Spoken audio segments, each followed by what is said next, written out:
Magandang hapon po mga kabarangay. Ngayon po ay Thursday, September 23, 2021. Pagpapatuloy po natin ang ating paksa tungkol po dito po sa pinag-aaralan natin sa Learning the Basic Law. Mga kabarangay, atin pong nabanggit doon sa nakaraan nating pag-aaral na bagamat ang isang gawa ay immoral o karumaldumal, kung wala naman pong batas na nagbabawal dito, ang gumawa po nito ay hindi po mapaparusahan sapagkat sa Pilipinas po ay walang common law crimes. Ngayon ang tanong po, ibig po bang sabihin na kahit yan ay immoral, kung walang batas na nagbabawal ay tuloy-tuloy po na yan ay magagawa ng isang tao? Total hindi naman po siya mapaparusahan, hindi po.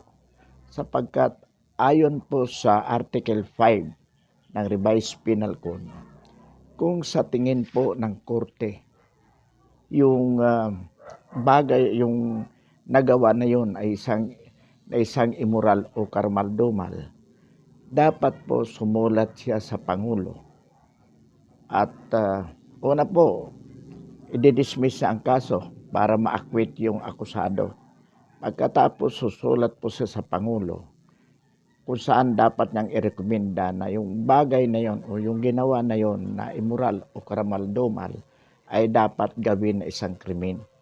Kaya ang gagawin naman po ng Pangulo, makikipag-ugnayan po siya sa Kongreso upang ang Kongreso ay makagawa ng batas kung saan dapat gawin na krimen ang nabanggit na immoral o karumaldumal na gawain. Yan po ang mangyayari, mga kabarangay.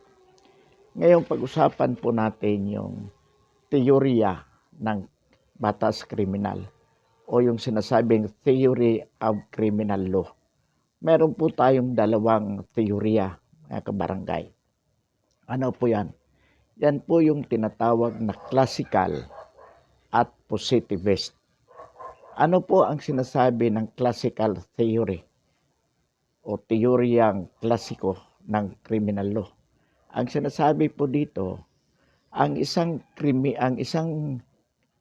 kriminal ay gumagawa ng krimen sapagkat siya po ay may utak kriminal na kanya pong sinasadya ang gumawa ng krimen. Kaya dapat po siya parusahan.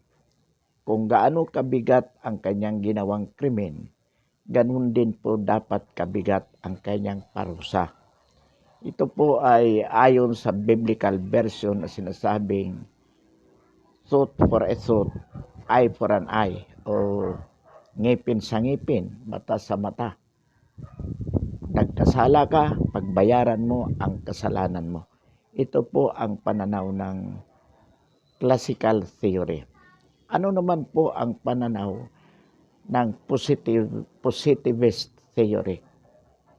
Ayon po sa teoryang ito, ang tao by nature ay mabuti. Mabuti po ang tao. Bagamat siya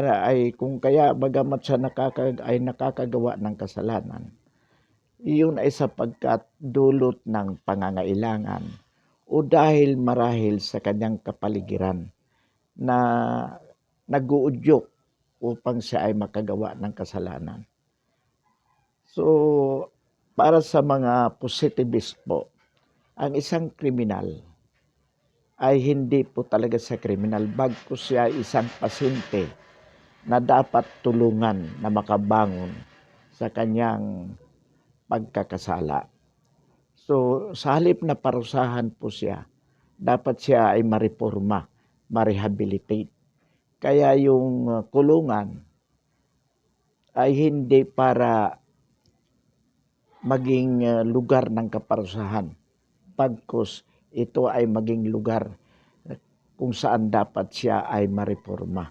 At ito po ang modernong pananaw sa kriminal law ngayon, yung positivist theory na dapat tulungan po na makabangon ang isang kriminal sapagkat kaya siya nakagawa ng kasalanan dahil sa kanyang pangangailangan o dahil sa kanyang kapaligiran.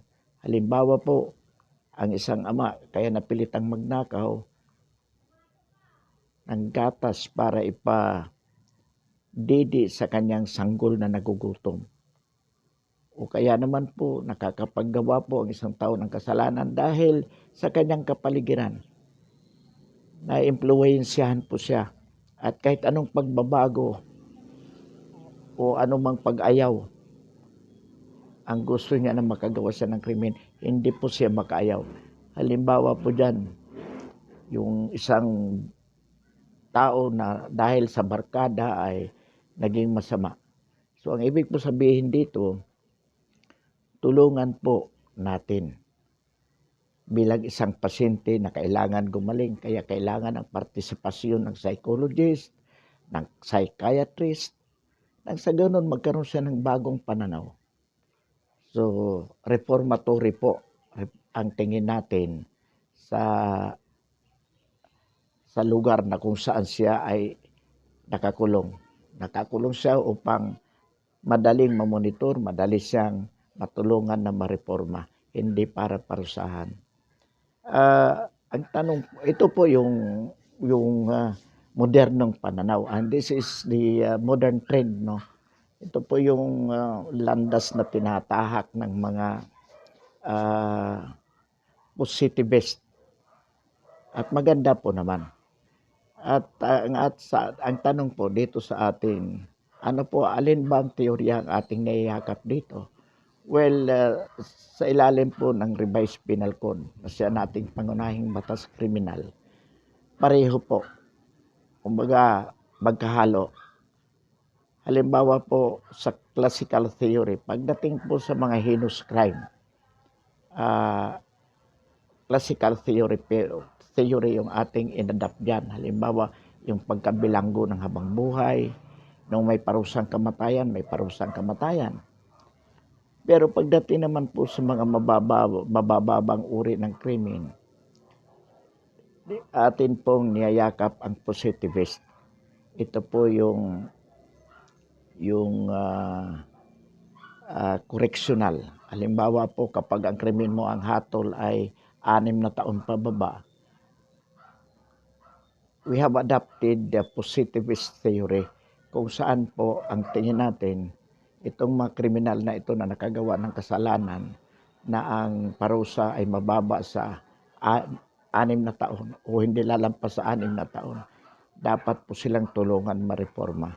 Katunayan po, mayroon tayong probation law na kung saan kapag ang hatol mo ay hindi lalampas sa 6 na taon, pwede pong mag-apply din ng probation nang sa gayon, sa halip na ikulong ka para mareforma sa loob ng kulungan, dito ka na lang sa labas para sa paniniwala na mas mabilis na mareforma ang isang kriminal kung siya ay nananatili sa piling ng kanyang mga pamilya at kumbaga hindi siya nakakulong.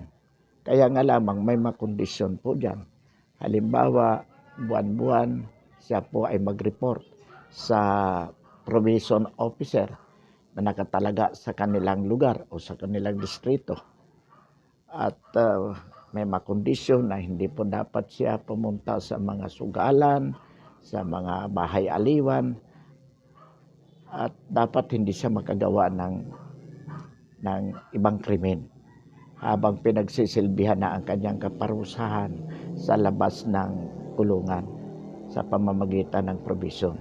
Pero ito pong probation na ito ay discretionary po ito. Nasa korte po ito kung i-grant o ibibigay o hindi.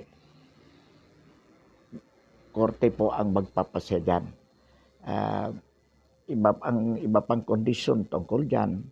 Kapag nahatulang ka at gusto mong mag-avail ng provision, hindi mo na iapila ang kaso mo. tatanggapin mo ang hatol at mag-apply ka po ng provision sa korte na nagbigay ng hatol sa kasalanang o sa krimen na nagawa mo. So, yan po mga kabarangay ang ating paksa ngayong araw na ito. At bilang suporta po, inaanyayahan po natin na isubscribe ang ating YouTube channel, Learning the Basic Law. Nang sa gayon po, patuloy po itong ating talakayan. Muli, maraming salamat at magandang araw po ng Huwebes.